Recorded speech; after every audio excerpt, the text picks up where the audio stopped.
नमस्ते दोस्तों। क्या आप लोगों की बातें मशवरे सुन सुनकर परेशान हो गए हैं? और क्या आप भी कभी ऐसा महसूस करते हैं कि लोगों के मशवरे या उनकी बातें आपको डिमोटिवेट कर रही हैं?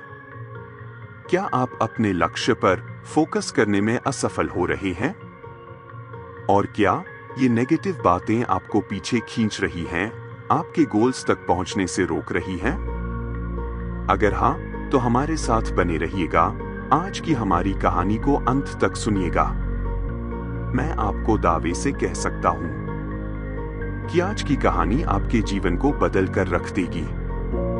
आज हम बात करेंगे कि कैसे आप नेगेटिविटी से दूर रहकर अपने लक्ष्य पर ध्यान केंद्रित कर सकते हैं और उन चुनौतियों का सामना कर सकते हैं जो आपकी ग्रोथ में रुकावट बन रही हैं।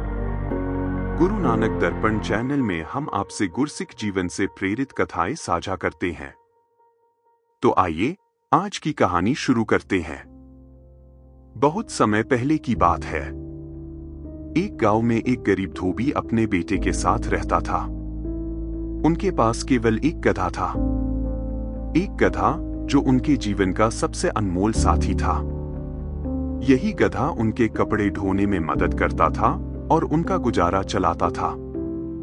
एक दिन धोबी ने सोचा, आज बाजार जाकर कुछ सामान बेचते हैं, शायद थोड़े पैसे कमाने का मौका मिल जाए। सुबह का वक्त था। सूरज धीरे धीरे उग रहा था। धोबी और उसका बेटा गधे को लेकर सफर पर निकल पड़े। जैसे ही वे कुछ दूर चले, कुछ राहगीरों ने उन्हें देखा और हंसते हुए कहा, अरे ये दोनों कितने मूर्ख हैं।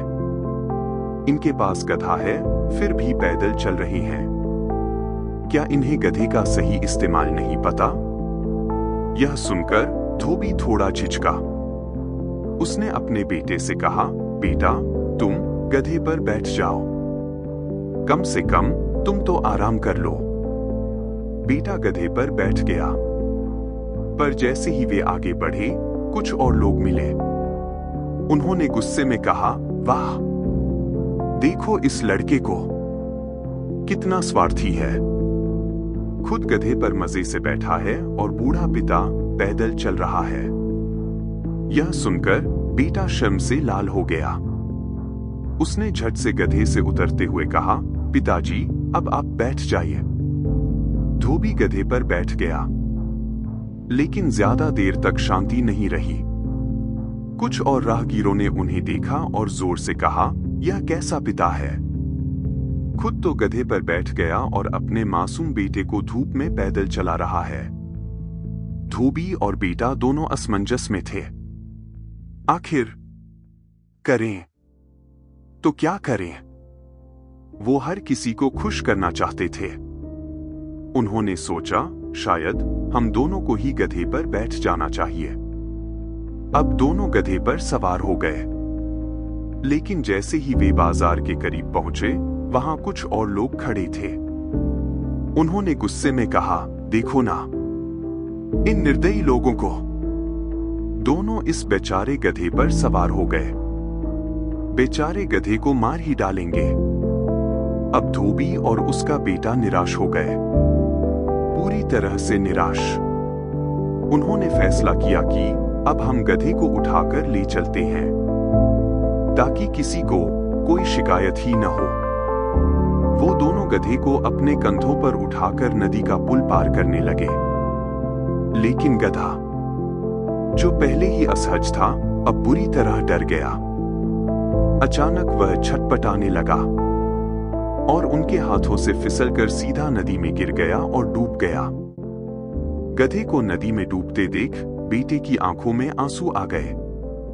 उसने रोते हुए कहा, पिताजी, हमने सबकी बातें सुनने की कोशिश की।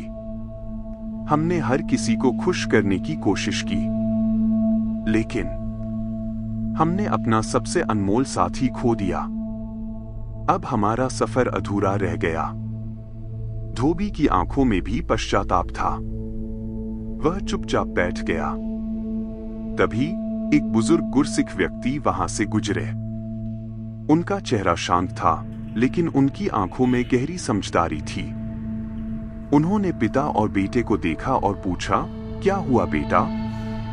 इतने परेशान क्यों हो? धोबी ने भारी मन से पूरी कहानी सुना दी। बुजुर्ग ने एक गहरी सांस ली और प्यार भरे शब्दों में कहा, पुत्र, यह दुनिया ऐसी ही है। लोग हमेशा कुछ न कुछ कहेंगे।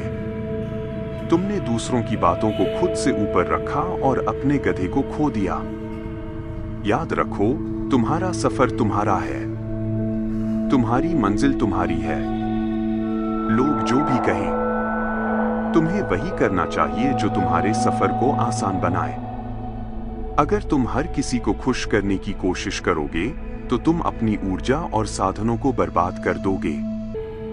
गुरसिख ने मुस्कुराते हुए समझाया, गधा तुम्हारा साथी था, उसका सही उपयोग करना चाहिए था। दूसरों की राय सुनो, लेकिन वही करो जो तुम्हारे उद्देश्य को पूरा करने में मदद करे।